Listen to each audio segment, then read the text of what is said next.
Over the phone. No, I know I do not.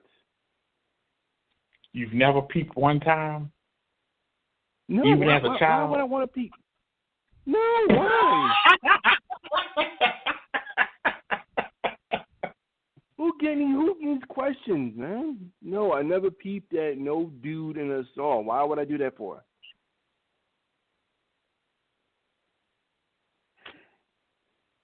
Well, I went to the bathroom and I heard, and I was in the toilet. What the hell is that noise? And it was so loud, it was like right there. Matter of fact, no. I was at the Hotel Baltimore. I don't know what the name of it is. They keep changing the name, but it used to be the Lord Baltimore Hotel. Historically, when I was a child and I first came to Baltimore, that's what it was. And I was driving for MTA, and I pulled the bus over. Back then, the 2 used to go downtown. It was called the 2 City Hall. I pulled the bus over at the metro station, which was right there at Charles and Hopkins. Not Hopkins. It's some little alley street where the hotel is. I'm going to call it Lexington because I don't know the name of the street. And I secured the bus, and I ran my dookie ass on over there so I can take a squat. And I keep hearing it. So I said, what in the shit? So I peeped. And my stomach said, I'm about to spit up. Somebody in there fucking. I said, oh my gosh. Now I've heard stories of the 1999 millennium and all that bullshit, but that's white people stuff. Black people don't do that. But apparently white supremacy is so powerful, black people want to do everything that white people do, including sick shit.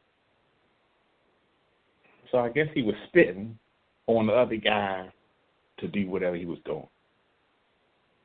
And I couldn't get up fast enough because every time I tried to run, the poop was coming. And I was trying to hurry up and get my head to the toilet bowl. And I just spit up on the floor. What the hell? Yeah, I got sick. And that's the last time that I use the public bathroom ever again. Now when I go, I make sure it's one toilet, not no 4 and 5 toilets, or one person use, or I'll just wait till I get home. Then when I was over that phobia, I go in there, and the guy who chops the meat, I was at, should I say Safeway? Should I say Safeway? Well, I didn't say it now. I was at Safeway. And the guy who chops the meat was in the toilet bowl saying, but nothing was coming out. And I was laughing. But the more I kept hearing that noise, my stomach started saying, and I said, oh, shit, let me get up out of here before I get sick. It might have been the corona back then. This was like 7, 8 years ago. And I said, wow. So how do I know it's the meat guy? When I was out the bathroom getting my composure. It might have been the flu because it was some funky vibe in that bathroom, some type of a germ. You can tell when the atmosphere is dirty. And he come out, wiped his hands on the apron, and went behind the counter where the meat was at. So I put that ground beef back. I put that chicken back, even though it could be clean, I just can't. I can't chance it. Even if I see the owner of a restaurant or a chef come up the bathroom and he ain't washed no hands, don't give me no food. You eat it. Then when I joined the U.S. Air Force, this was the first time being around white people for me. We had whites in school, but they didn't shower. We had a shower in school. It was called hygiene. And the teachers would make you go in there and shower because it was part of the class to make sure you didn't stink up the next classes or carry some bacteria or yeast infections and all that stuff. So There may be one or two whites in my class. Everybody else was black, afro, sweaty. So I felt like a spider was on my shoulder. So I turned around, and I see 3 white people looking over their shoulder, and they're looking down. And it made me very, very nervous because we all got our backs to each other. And I'm wondering what the hell is down there? What are you looking at? But I didn't want to look down to see what they were seeing. Could have been a snake. No pun intended. I see you laughing. I'm not talking about that.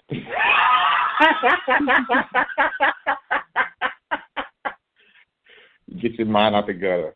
I mean a reptile. And I tried my best not to go in there no more, but you couldn't help it. So I tried to get in there first so I can get out. I didn't want to be the one waiting in line. It only had 16, they call them heads. It only had 16 heads, 8 on the left wall, 8 on the right wall. So, and it was 40 of us in the bay. So you had to do it in rounds, I guess. First round, second round, third round. The third round wasn't nobody hardly in there. So my strategy of being first, I changed it to being last, just to avoid the awkwardness of people staring. What the hell are you looking at? And I guess where they coming from, Colorado and Ohio, they ain't never seen no black butt. So I guess they're looking at the black butt. Oh, look, he got hair on his, you know. It's good to be curious, but I was a grown-ass man. I didn't like that. You said do what? Oh, break. All right.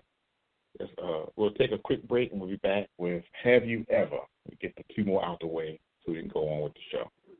So keep it locked where you got it. Phone lines are open, 917-889-8825, 917-889-8825. Don't go away. We'll be right back.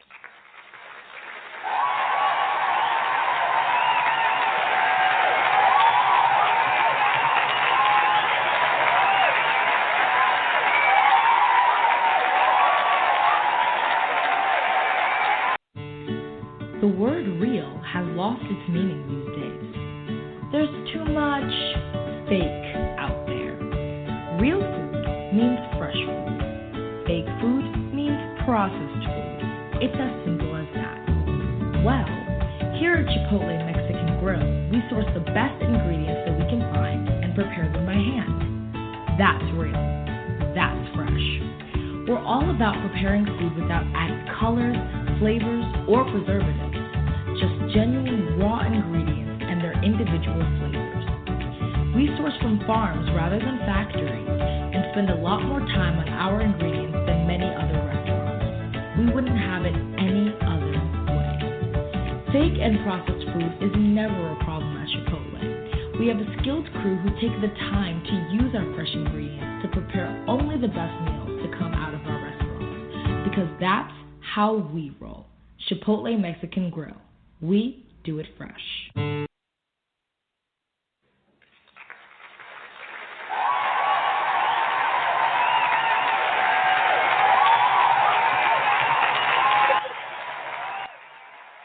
Welcome, folks. Welcome. We're back.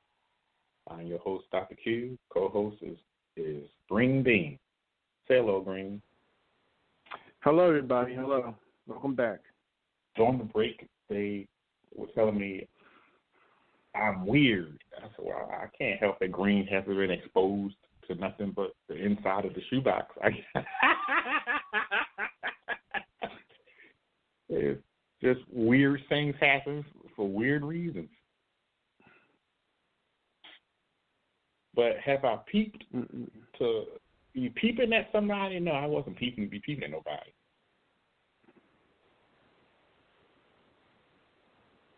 It's just something was abnormal about their noise. And it wasn't nobody using the toilet because there was no feet down there on the stall. So I didn't know there was nobody in there. And then I see why. I thought, oh, no. That was it. Have you ever had sex with someone who is underage knowingly and then still continued? That sounds like a lot. That sounds like a lockup question. What? It sounds like a lockup question.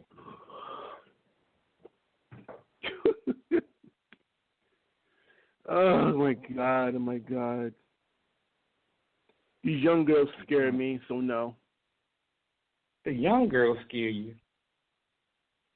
Yeah, because some don't look their correct ages sometimes, and sometimes they also lie too as well. You gotta check ID. Yeah, if they got ID. I'm trying to think in my childhood or my youth.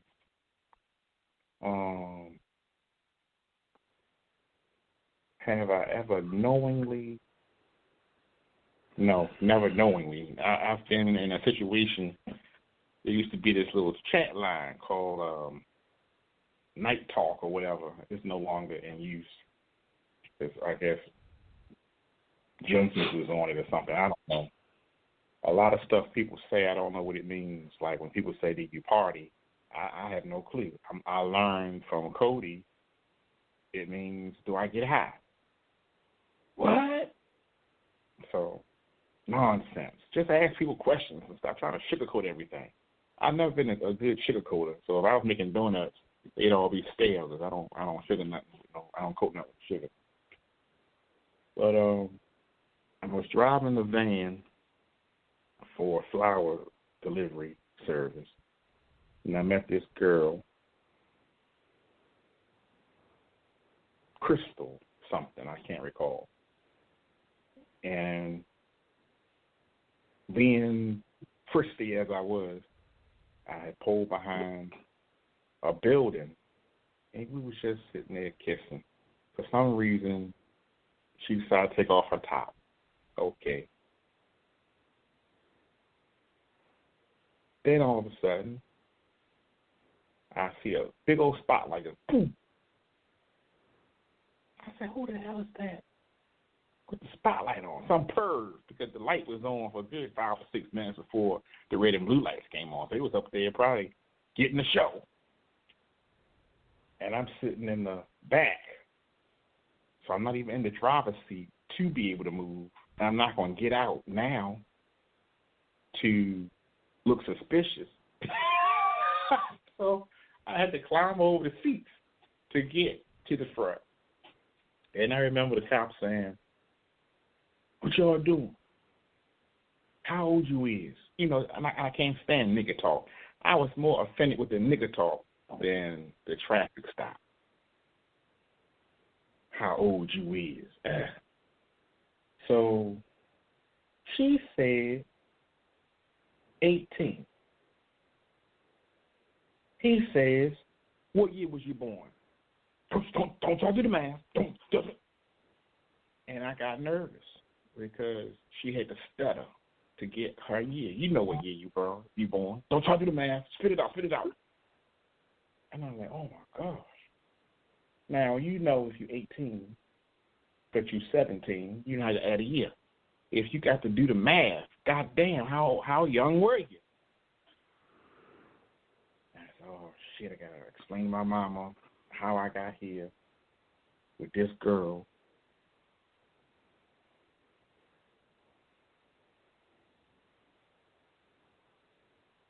And you said, y'all go to church? You believe in God? Don't I know you? I hope not. But don't let me see you around here no more. Get on out of here and let both y'all go. And I'm going to stay the embarrassment of having to go to court and testify about what you was doing here with your clothes off. But my clothes wasn't off. Boy, oh boy. But that was about it. I've never had no other surprises. I think I've had those behind the building situations maybe 4 or 5 times, and I decided, look, one of these days is going to be one too many, so I'm just going to start saving money for a hotel room, which that was the reason I didn't want to spend the money. You know, sometimes the trick wasn't worth, excuse me, ladies, the trick meaning the situation, not the person.